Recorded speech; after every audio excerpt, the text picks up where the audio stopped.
we sat down and we thought, what's missing? What would be a useful app? This is the Built Happily podcast, where we dive into building apps, companies, and relationships in the HubSpot ecosystem. As HubSpot grows, so does the opportunity, and we put you in the room with the people making it all happen. On today's episode of Built Happily, we have Justin Shardlow of Pacific Marketing and Pacific Marketing Labs, Solutions Partner and App Partner. Justin takes us through what the journey was taking their first apps to market through HubSpot's App Accelerator program, and he talks about the challenges, the pitfalls, the benefits, pros and cons of running both a HubSpot Partner solutions business as well as building apps on HubSpot simultaneously. All that and more on this episode of the Built Happily podcast. Mr. Justin. Justin, first of all, I'm going to say this, man. There's not a lot of people like us. There's like these many people. And when we cross paths as, hey, you have an app in the HubSpot marketplace, wow, man, we should know each other. Because when I first ventured into this, there was quite a few integrations. I can connect Gmail, Outlook.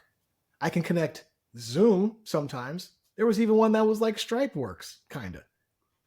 What was it that made you think, I want to build something in the app marketplace, but not just the integration, but I'm going to build an app, net new functionality. I got to start off the top because, again, small amount of people that are doing this. It's early days. Justin, how'd you get in it? Well, so we've always been a software type company. So I would describe us as a Martech agency. So originally, when I started this business back in the late 90s, in the early days of the internet, we actually started as a web company, as a web shop.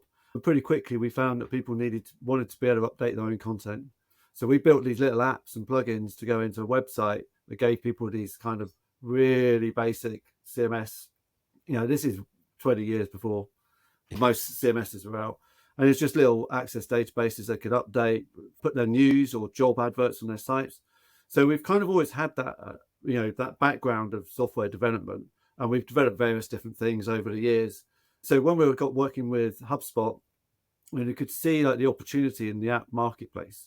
So there wasn't that, like you say, there's not that many people who are building apps just for HubSpot. And you look at what's happened with other platforms, and you got to say, well, this has got to happen at some point. So there's got to be an opportunity here. And then I saw the opportunity for the App Accelerator program.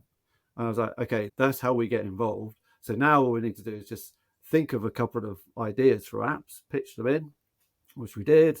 One of them happened to be a currency converter, and Caitlin's team thought it was a good idea, and they accepted us onto the program. So that's kind of how we got into it. And then the snowball fell down the mountain. I mean, you got Pacific Marketing, your HubSpot Solutions Partner, clearly successful, clearly technology first, which is huge. You're not just over here clicking buttons and dragging and dropping. You're building things, building solutions native to the platform. What's the kind of current state of Pacific Marketing? How are you seeing this year evolve for your solutions agency? It's an interesting time on the solution side. I mean, I think the shift in HubSpot, the shift over to a platform and now into an ecosystem opens up a lot more opportunities for us. So when we first started, I guess we were like a lot of HubSpot partners. We were very focused on the Marketing Hub, and we really sold the Marketing Hub and some services around that. But really our skill, being a techie company, is CRM. We've got a lot of other background in CRM, a lot of experience. So, and in the development, as I was just saying. So the platforms kind of allowed us to bring in more of our technical expertise and to offer that to customers, rather than being the traditional, the model I think before was more like marketing agency, marketing agency bringing along HubSpot, but really you're wrapping around the agency services over that. For us, it's allowed us to focus much more on selling technical services.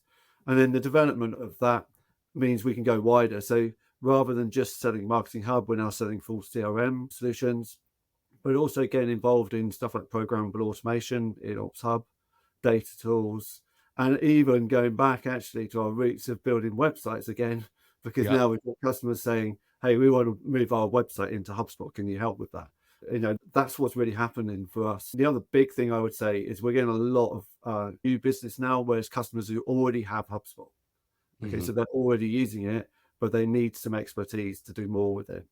or to do things like bring their website into it. So it's shifted slightly to that model where we're not always selling the licenses up front, whereas we probably were originally, a few years ago.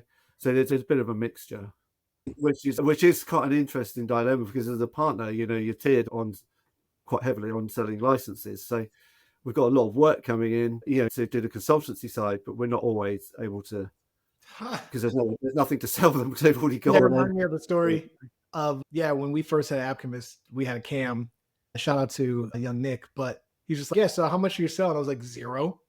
What are you talking? Why would I sell HubSpot? What are you talking about? I got to build these apps. That's your job. Yeah. No, you're going to be horrible for my quote. I was like, you are correct. I'm the worst. So, yeah. So when I first started kind of like seeing the forest through the trees around, HubSpot Solutions Partners starting to go out and take their knowledge and expertise around HubSpot and that deep understanding of what it can do and what it can't do and mixing that with what they wish it could do, right?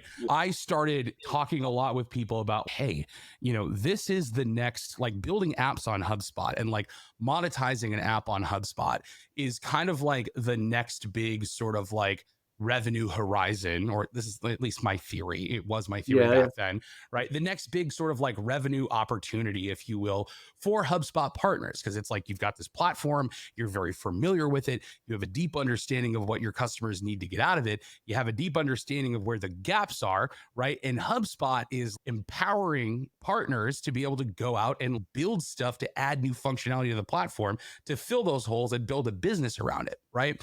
And so what's interesting is you guys have clearly seen this and taken advantage of it, right? And I think there's this kind of like other meta conversation we can kind of get into around, how much do you keep your app business within the walls of your like solutions partner business, and where does it make sense to separate versus where does it make sense to be close? But before we even go to that part of the conversation, like, what's it like? You have Pacific Marketing and then you have Pacific Marketing Labs. And if I understand it correctly, like 2 separate entities technically, but they're both Pacific Marketing, right?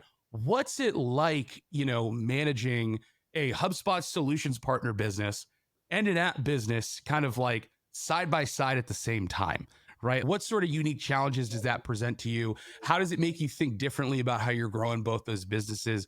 Just wax poetic on that for a little bit. Yeah. Well, firstly, the businesses are really close together. In fact, behind us, it's the same team.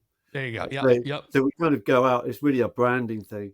And I know we've had conversations before about, and it would be a good thing to talk about, it's like the whole separation. And I did think, should we call it Labs and stick with Pacific Marketing? Should we move it away to a completely different brand? I'm quite glad I stuck it together at the moment, because they're quite closely connected. So firstly, working as a solution partner exposes us to real world problems and pain points of customers. So that actually feeds into ideas of, what new features and ideas for apps. Yeah. Now that doesn't really matter in terms of the branding. That would still happen. Sure. But I think when we talk to Labs customers, being a solutions partner gives us a level of credibility in terms of they know that we know the product. Yep. When we talk to solutions customers, we can say, hey, we've got an app over here that we built. Do you want to plug it in? But it also shows that we understand like deeply the API and the technology. So if we're talking about an API type project over here, we can say, we build apps. So, of course, we know what we're talking about. So in both ways, it kind of it delivers some credibility. I think maybe. Are there any drawbacks that, because I see the benefits, right? Where it's like you have this solutions business, so you're able to stay very close to your client's feedback and very close to the product. And you have this real-time stream of what's this thing missing and what does it need, right? But is there any things just, kind of sucks doing both? Or is it, all, sunshine and rainbows? No, not at all. I mean, the biggest challenge for us is time. Where do you put your focus? So, to be candid about it, for us, the app business is exciting business, right? It's fun, it's exciting. Mm-hmm. I'm not saying the solution stuff isn't. It can be, but the solution stuff pays the bills. The app is still an investment. Yeah, and I think that's the thing. Of they're very different business models. One is like highly people orientated, consultative, and totally service driven. and the other one is almost automated. It's a product driven that it's sold online, and everything's different about those two businesses, which is really cool, really fun. But it's also, time is definitely the biggest challenge. Where do you put the focus? But then that's partly because we're quite small as well, I think. Yeah. And what's really worked for you guys, like having that smaller team and like being able to manage both? Because I can imagine there's going to be plenty of other folks like in your position, whereas like we have our small team, we're doing, solutions partner focused work, right? But we have this really great idea for an app, right? That we want to be able to build, at least get a minimally viable like product out there that'll be useful that people can use. But we obviously can't start like branching off our employees to 100% focus on that. Like what's worked for you guys in terms of being able to balance that with a smaller team? Anything in particular, or is it just like we're white knuckling it? Yeah, kind of. And to get the apps, to get to where we were, to get the apps, and it's not just the app you've got to build. You'll build the billing system, the admin portal. I think that's one thing when you think, unless you're building an app, you're going to give away free. But if you're going to build a commercial app, I mean, you guys know there's a whole other load of development you got to do around that. Right. And that's just the technical development. Then you got to build the marketing around it. So I think what worked for us is we did have dedicated resource building the apps. So probably for the first 12 months at least, just that our dev resource was just focused on building apps to get us to that point. And now I suppose we've kind of technically we're quite far forward, but now the marketing needs to catch up, which obviously then our dev resource can now be freed up to earn some money in the solution side.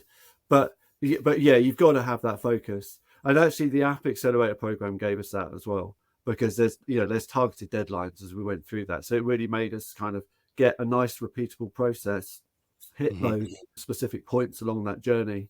And give us a way now. And now we've got the platform. It's okay. If we want to build a new app, we've got a platform we can drop it into. It's a lot faster to deliver. But you do need dedicated resource. I think if you try and build it as a side desk project, it's tough. It depends who you want to sell it to at the end. If you want to just offer it to your own customers as a solutions partner, you've got a choice of, do you build something you're going to offer your customers, or are you trying to build something that's going to stand up in its own right and have a life of its own? And we are trying to do the latter. I think that this is what really HubSpot really wants, taking that knowledge of, I know the customer, I know the platform, I know the pitfalls, I know what customers are going through, users of HubSpot, and being able to have the technical prowess to solve that. But you've been in the game longer than I. That first app that you built, tell us about, how did you learn how to build an app on HubSpot? Because we're talking the same language. There is no book on how to do it. They don't understand about having something to intercept workflow messages. What is the search read API limitations, and how are you going to work against that? How are you going to stop getting 429s every 2 seconds? What was your path of learning for your very first app in the HubSpot ecosystem? So the App Accelerator program definitely, that kind of guided us through it in terms of gave us a structure to follow. But on a technical level, it was just our dev team getting to know the API and just digging into it. And just going through our process of building, testing. The API limit is really, definitely something that we came up against, particularly with our email app, right? So that we want the email app can be plugged into a workflow, and you can just run your entire contact database through it to verify all of the email addresses of your contacts. So we wanted to build something that someone could easily run 50,000 contacts through, for example. And then you start hitting API limits then. And we had a lot of problems with that, of how we could control that. Because we could process it right on our side. We just couldn't push it back into HubSpot quick enough. So it's stuff like that, but you only find that when you try and do it, right? When you get to your testing. When we set trial and error. We've rewritten the back end of that app. We did a major rewrite last summer to handle load at that scale, because before that it could handle it, but it didn't handle it nicely. Yeah, it's all about that grace in falling and failing gracefully. That's what Tyrone always says. Yeah, man, you get it. The workflow piece when you're building an app, and this is something that we'll probably, work together on in the near future more than Justin, is really writing the manual for others on how to, the pieces that you need. People use AWS for their hosting. They have databases, they have queues, they have Lambdas, they have all these things, right? These cloud computing resources in order to build an application. And one of our things we trying to do is make the pieces for HubSpot and be like the AWS of HubSpot and have pieces. So someone could off the street could be like, oh, well, I want to build a workflow app. It's like, oh, well, you need something to intercept that, or the workflow message. You need something to queue them going back. And without having to build that, you need to authenticate, refresh your tokens, all those pieces, right? So that's kind of the concept. I'm definitely going to be tapping you to contribute all of this knowledge so we can start building the Rosetta Stone of how to do this. But I want to give you a shout out. Yeah, I want to give you a chance to shout out. Like you're an app studio, whether you like it or not. You got more than one app. So first of all, congrats on that. It's major. Thank you. Shout out your apps. What do you got working with in the store? What's the most popular? Love to kind of let everybody know what you're working with. Yeah. Okay. So we focus on building micro apps. So that's our kind of remit. The original pitch is to build a Swiss Army knife or pocket knife of apps, of useful utility apps. Yeah. So that's where we're coming from. So they're generally light touch, small apps. We sell them, $10, $20 a month type subscriptions, and they're designed really to solve very specific problems. And they're plug and play, are quite heavily focused on workflow, like plugging into workflow. But a lot of them do also have a UI card. But really, the bit where we're focused on is how do we plug these things into workflows so they just keep running and people can just use them as utilities.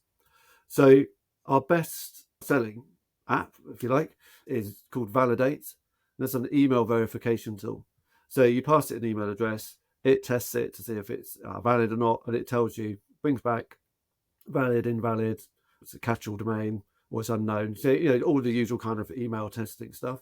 But the difference is it just plugs in straight into a workflow. So if you want to clean your list, like if you want to clean your contacts, and like I said, you've got 50,000 contacts, you just run them through a workflow and it just brings it all back. So you don't have to take your list out and go and put it into a third party and all of that stuff. So that was a problem we were solving there with that one.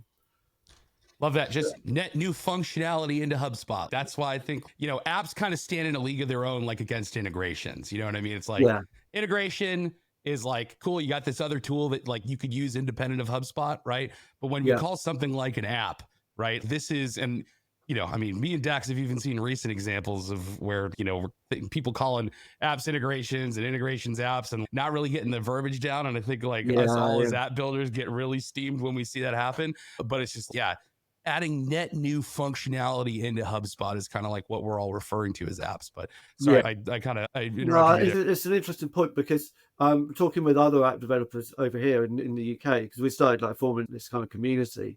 And we're sort of thinking, should we really be calling them plugins, not apps? Because especially for ours, they are, you guys build like full applications. Like a lot of your apps are much bigger applications. But what we're doing is just small plugins that you can just snap into HubSpot and just use straight away with no, literally very little learning. Yeah, that's kind of like when we do like associate and clone attack, like kind of like you were saying, like apps that have these like very specific use cases that solve this very, specific headache that we all have in HubSpot, right? There's so much really great opportunity there. But you talked about currency rate. Talk to us about that one. The currency rate was actually the first app we built. And that was the one we built through the App Accelerator. So originally that started out as being a card on the deal screen. You could click it and it would convert the amount. You could choose a currency and it would convert the amount. That was the functionality. That was the MVP that we built for the App Accelerator. And so we put that into the market, and it's a marketplace. We got some customers. Customer said, it could also convert line items? No, not yet. But so that's like a request. Week later, we've got that functionality in there. And actually, that's the story of how a lot of that like development happens for us. Is that we'll get features come back in, requests, and because we've got the platform now to build the apps, it's super fast for us to add new functionality into it. So this is the first app you did in the Accelerator. Where did the inspiration for that first app come from? Is this something that like you were building kind of bespoke custom for customers before, or was it just feedback you heard so many times you're just like, we're building an app to just solve for this? Did you guys land on that and said, this is what HubSpot's app marketplace needs right now? We sat down and we just thought, what would be a good app? What do we think What's missing? people need? Yeah, what's missing? What would be a useful app? And actually, I think a lot of that came from what data can we pull from somewhere? What third-party information can we pull and make available in HubSpot? So that's kind of where we were coming from. And we thought, yeah, currency conversion. Actually, we originally thought just about taking it into workflows. But then through the App Accelerator program and conversations with the team there, with Caitlin and Ramona, they were saying, no, you should do it up on the interface as well. So that kind of developed what became the MVP, which then moved into us working with the product team at HubSpot. After the release, we then ended up working with the product team who were planning on opening up the currency API, which has only just actually gone into general release. Yeah. But this was like late 22, like 12 months ago, more than 12 months ago. And we worked exclusively with them to make our app, to build a scheduling tool to update the central HubSpot currencies. And it was the fact that we had that app and we were already building an app that was dealing with currency that meant that gave us that opportunity. Yeah. For 6 months. So now that app actually is more used as a scheduling tool to schedule currency updates. So, you have your central currencies in HubSpot and you have to update them manually. You plug our app in, it just does it for you every night or every week. Oh yeah, you got to leverage you're leveraging the currency API. Yeah, that's like literally that is the app, because we even use that with Zaber. We're like, well, it's multi-currency, you can use it, but you have to manually update it in 2 places. And now that's it. We can actually pull from that and see what you believe. So there's the co-marketing right there. Like with multi-currency, with like currency rate and Zaber, you can do basically keep it automatic. You automatically keep your currencies updated, so everything gets updated as such on the. That's it, and I think that's that's the interesting thing you said about co-marketing between our kind of us app developers. It's the same thing we're talking about over here with the group that we're sort of forming.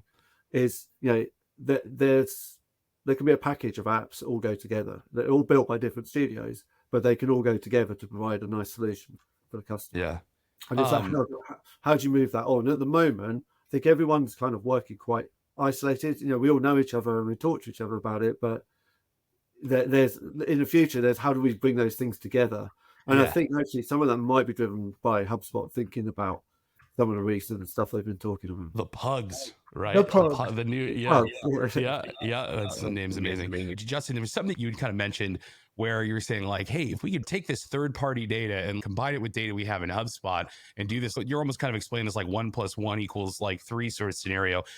And it sounds like with Validate, and please correct me if I'm wrong, but it sounds like Validate and both like currency rate, there are these like other third-party systems that you're kind of plugging into to do something, whether it's like checking validation for the emails probably through a third-party service, or doing something where it's like looking up like rates of the currency and stuff like that. Is there any sort of, and feel free to tell me like, it depends, right? Yeah. But is there any sort of like rules of thumb that you guys have learned in terms of what you look for when choosing a third-party system to connect your app to? Is it as simple as just, do they have the APIs we need? Or is it like, is there other stuff to consider, cost, things like that? What should people be thinking about when they're saying, we need to use some sort of third-party data system to really add that functionality to our app that's creating that special thing with HubSpot data, right? What have you kind of learned about either selecting those different third-party vendors or stuff like that? Yeah, interesting journey on that one, to be honest, and different for the apps. So firstly, on Validate, we started out using a third party to do the email validation, and we hit not rate limits, but we just couldn't do it fast enough. Okay, so the fact we had to go out and use a third party to validate that email was seriously slowing things down. So this is what we did last summer, I was saying about. We just built our own engine to do that. So we now own the IP and the engine, the whole engine, to do that email check-in, and we're not reliant on any third party service. Wow. Okay, cool. Not only did it massively speed it up, it's also made it more resilient and given us far more advanced product that we can do a lot more with. The currency rate app is different. We do use third-party aggregators for that, purely because it would just be a massive job to be putting in from individual banking and stuff. I think when you're thinking about, so the lesson there is like when you're thinking about third parties and using third-party APIs, is can that API keep up with demand, what you might want to put through it? And the currency one, yeah, it's fine because we're not putting no one's putting huge loads. No one's saying give me 50,000 exchanges. Sure. The email one, they do want to say test me 50,000 email addresses. Yeah. So we got to be able to handle that. The other thing is, from a legality point of view as well, is also thinking with some of the API, third-party API services, you're restricted in what you can do with them. So it's making sure you choose the right partners for that. And yeah, cost is always, you've got to factor that in if you're reselling. So yeah. And then I'm going to ask a question to both of you really quick here, right? And this is coming from someone who doesn't know how to build apps, right? How do you anticipate what that kind of demand is going to be that your app has? Is it a matter of just, we're beta testing it and seeing what people put through it, or making our best guess in terms of the amount of data it's going to need to process? Is there anything app builders should be, thinking about as a rule of thumb of how do you estimate that amount of data that's going to be getting pushed when you're out there selecting what sort of third-party stuff you might want to try to work with at the beginning? I don't know if Dax, if you want to hit that one. Expect a trillion things and then expect times a trillion. Like you basically expect the whole ocean to show up. Yeah. Expect it. And also expect that everything that someone's going to do, they're going to do it backwards and wrong. Yeah. You ask for a number, expect a letter. You ask for a think it is 10x. Expect a ham. And that's just about test-driven development. You need to build it so that it's broke. You need to say, I want this piece. What is the worst case scenario, and build around every worst case scenario. And then you build it so that it doesn't break when you hit those scenarios. And then you have your happy path. So every time you build, you have to build everything that it's going to be broken. There's going to be 9 trillion people. Aren't you playing some video game that they're like, I think it's going to be 50,000. You're playing some video like, you're like, oh, it's going to be like 50,000 people. Yeah, the whole ocean shows up. Yeah, everyone's there. Everyone's there. And you're like, oh, we weren't expecting that. What are you talking about? Why don't you expect success? Like, I'm expecting everybody to install my stuff and run, just like for email validator. Like, there's people that are talking about with TikTok today, they got like 11 million records in their HubSpot. Imagine if they had 6 million contacts and they accidentally just enrolled all of them and hit good old Justin with 6 million emails to check. And then like, you got to expect someone's going to just accidentally elbow or catwalk across keyboard. That's just how you build, like just building on the internet. Expect everything to be wrong constantly. Yeah. Worst case scenario is that it's wildly successful. How are we going to like plan for it? How are you going to handle it? But I think it goes deeper than like API limits and stuff like that. It's also your platform where it's the servers. You mentioned AWS, but making sure that can scale on demand. It's a lot deeper than just building the app and making sure the app you can handle it. So there's a whole load of things. I think you were saying earlier about solutions partners getting into building apps. You're building software, and that's it's a very different business to providing services. You've got a whole different set of responsibilities, and scale. Being able to scale technically is absolutely up there. Yeah, it's like fresh. It's fresh for HubSpot to consider like private apps, right? That was like the first app. I can build this private app, and there's all this different functionality that's available just for private apps. But when you want to build something at scale where a stranger is installing it, you have to think of the stranger could have a gun. This stranger could be 10 feet tall. What if they're 10 feet tall? You can't get on this plane or this ride or whatever, right? All of those different things. It's different when you're building. You just have to. It's the difference between someone that can write a script. I can write hello world versus developing an application, which is infrastructure, load testing, pen testing, security. If I'm just writing hello world, I can hit enter. Like it's going to work every single time, no matter what. And that's like the jump when you're a solutions partner and if you're building something for somebody, it's this thing script, you know exactly how many people are going to use it. That's one message. And that's kind of what's the status quo has been. Yeah. When you're building for scale, you got to you have to be able to develop an application, not write a script that's going to do something. The custom coded action, if you will. It goes far beyond that. That's a spot on really, because it's kind of like that iceberg analogy, like where the iceberg you can see above if that's your app, but the whole main 90% of the iceberg under the sea is your infrastructure that's supporting it to make it actually function when it needs to. And that's completely different from, like you say, writing programmable automation script that one customer is going to use and only run through their database. So yeah, it's definitely, if you're a solutions partner and you're thinking about I'm building an app, you've definitely got to understand more than just building the app. You've got to understand infrastructure and software. Yeah, Dax, it reminds me of when Tyrone was telling me first about like microservices stuff. The thing you got to realize is when you get into the app building business, you're not just in the app building business, you're in the associations business, the authentications business, and the mass object updater business as well. And you didn't even plan to get into it, and all of a sudden you are, right? So, yeah. Justin didn't know. I didn't know. And when someone buys your app, it's like, oh, they buy your app. Like, you're going to give me your credit card? I wasn't ready to take a credit card. You have to order the settings. I wasn't ready to build a portal for settings. Like, all your apps just have a portal where you can see where they're connected. That wasn't a part of the game. But it's part of the game that you find out after you begin. That's like the message here is you just got to get started, because you're already going to get slapped in the face by something. That's just, if you're not getting slapped in the face, you're not in the ring. But Justin, I appreciate you more than you know, man. It's always a pleasure speaking to other app builders, building actual net new functionality for HubSpot. There's a fun thing we like to do at the end of these is I want to ask you 3 questions. They're going to come to me right now. First one, you don't live in America. What's your favorite American phrase? Yo. Y'all. I live in Texas. I hear a lot of y'all. I think it's a great phrase, but there's no way I can use that in the UK. There's a lot of American phrases or words used, that translate, but you just can't walk into the pub and go, "Hey, yo." That's no funny. All right. So we talked about Guinnesses when we were in Dublin and having a good time. Favorite beer? I don't know even if I have a favorite.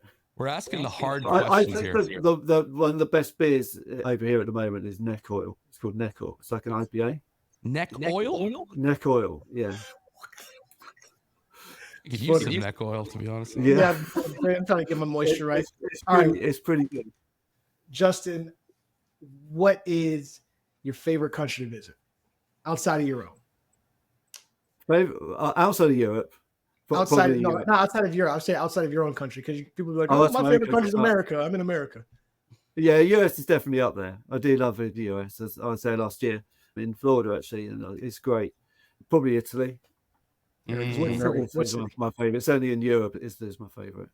Italy. But Justin, man, I appreciate you coming on the show. I hope that you keep building happily, man, because everything that you're doing we're building the bridge for everyone that's going to come along. And I'm thankful for you. I'm thankful for your contribution to this community. Love watching you be successful. Love seeing people install the app. When I have a use for your app, I'm like, I need to use somebody else's app. It makes me giggle. That's the one thing I'll say for everybody. They're like, "Oh, are you guys competing? You guys, what is this?" I'm like, no, are you kidding? Like, I need somebody to do. I wish there would be more of us so that we could just all make this a plentiful ecosystem, because it's not an ecosystem unless there's more than 5 people doing stuff and doing the right stuff, right? Awesome. Likewise, guys. Thanks so much for inviting me onto the show. It's great to chat to you as always. And I totally agree, Dax. It's about building a community of app developers, and probably people are building just apps for HubSpot. I reckon there's probably 10, 15 business. Yeah. Say that again. 10 to 15 people. If you ask, I can only think of that many, but there's maybe a long way to go. But we're just really building apps for HubSpot, and that's exciting. That's what's exciting about it. Yeah. While we're wrapping things up here, not to extend it longer than it needs to, but can you give a quick plug to this community that you guys are building that you told us a little bit about in the email when we were scheduling this? Yeah. So I'm working with Pete Nichols over at Hubdo. So Hubdo are also they're solutions. Very similar to our solutions partner and app builder. They kind of focus much more onto the app business now. So talking with Pete, weirdly, we both do have an app that competes, the currency app. We both have it, which is how we ended up getting talking. But then we realised there's more to do than compete on just on one app. So we both individually knew various people. I knew some people in the UK. We've sort of reached out to a few other app developers, people like Weave and Blend, who has a couple of apps, Matt Freestone, Unmatched. Yep. Like maybe a few more names here.